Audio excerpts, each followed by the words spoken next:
Using furniture to create the coziest ambience, it is natural to fall in love with pictures of home design furniture, which has been specifically staged to impress you as a buyer. However, that particular piece that you were absolutely fascinated with actually looks dull in your home. Why did this happen?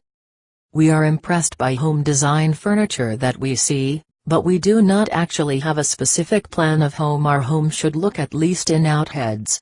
Buyers need to learn to trust their own sense of design, functionality and beauty, and to create complete pictures of how their rooms will look before they go shopping.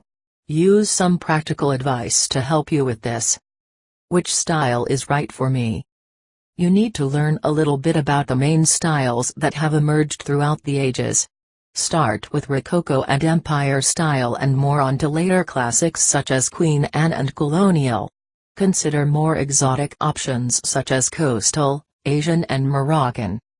Keep in mind that contemporary home design furniture does not include only the most recent urban style. Art Deco, retro and mid-century modern also fall into this group.